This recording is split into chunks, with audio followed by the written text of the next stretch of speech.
Welcome to விண்மீன் தேசம்.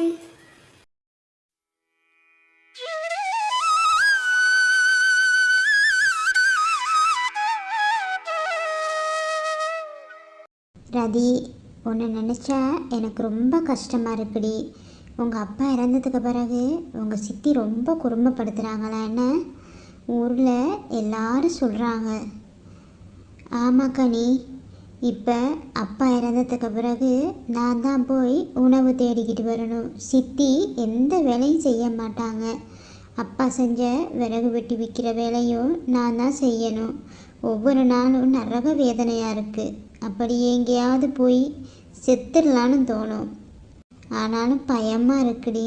வெளியே தனியாக போய் வாழ நினச்சாலும் பயமாக இருக்குது. என்ன செய்கிறதுனே தெரியலை. சரிடி, நேரமாகுது, வா வீட்டுக்கு போவோம். உணவை கொடுத்துட்டு நான் விறகு தேட போகணும். போகிற வழியாக வனதேவதையை கும்பிட்டு சில பழங்களையும் வச்சுட்டு போவோம் என்ன ரதி சொன்னிச்சு. கனியும் அதுக்கு ஒத்துக்கிடுச்சு. ரதியோட நல்ல பழக்கம், எந்த நாளும் உணவு தேட போகும்போது வனதேவதைக்கு ஏதாவது பழங்களை படைச்சிட்டு தான் வீட்டுக்கு போகும். ஏன்டி இவ்வளோ நேரம் எங்கே போனேன்? இந்த கொஞ்சம் சாப்பாடை தேடிக்கிறதுக்கு இவ்வளோ நேரம் என்ன உனக்கு வர வர ரொம்ப திமிரு கூடுது. இரு, நல்ல வேலை செய்கிறேன் பாரு. சரி போ. இப்போ மத்தியானம் ஆயிடுச்சு. போய் விறகு தேடிக்கிட்டு வா. நாளைக்கு விற்று பணத்தை கொண்டாந்து என் கையில் கொடுக்கல, அதுக்கு பிறகு நடக்கிறதே வேற பாரு. ரதியும் பயத்தோட அழுதுகிட்டே விறகு தேட போச்சு. ரதி கொஞ்சம் கொஞ்சமாக விறகு தேடி சேர்த்துக்கிட்டு இருக்கும்போது வானம் இருண்டு கொண்டே வந்துச்சு. ஐயோ கடவுளே, மழை பெய்ய போகுது போலே. தேடின விறகெல்லாம் மழையில் நனைய போகுது.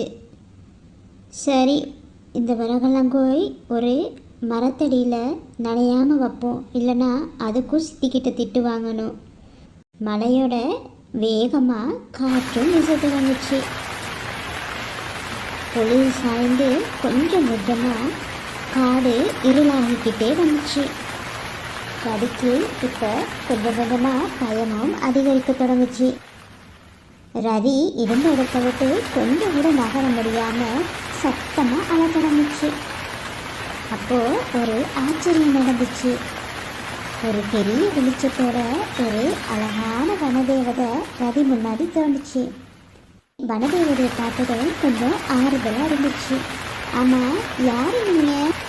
நீ தான் எந்த நாள் எனக்கு சாப்பாடு கொடுத்து என் பசி ஆற்றுவல்ல, அதனால் நான் உனக்கு இப்போ துணையாக வந்திருக்கிறேன்.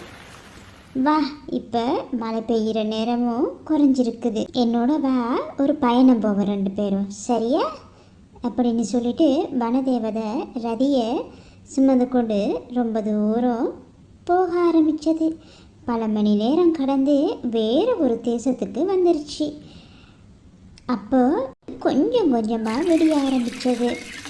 ஆமாம், நாம் இப்போ எங்கே இருக்கோம்? நீ இருந்த இடத்தை விட்டு ரொம்ப தூரம் வந்துட்டோம்மா. இனி உனக்கு நல்ல காலம்தான். அங்கே பாரு, இந்த தூரத்தில் ஒரு அரண்மனை தெரியுதுல்ல, அது பக்கத்தில் போவோம் வா அப்படின்னு சொல்லிட்டு அந்த அரண்மனை பக்கமாக கூட்டிக்கிட்டு போணுச்சு வனதேவதை. ரதி அரண்மனை பக்கம் போய் கொஞ்சம் பயப்படவும் ஆரம்பித்தது. தேவதை அந்த இடத்தை விட்டு மறைஞ்சிருச்சு. அப்போது அரண்மனையிலிருந்து ஒரு பெண் குருவி வெளியே வந்துச்சு.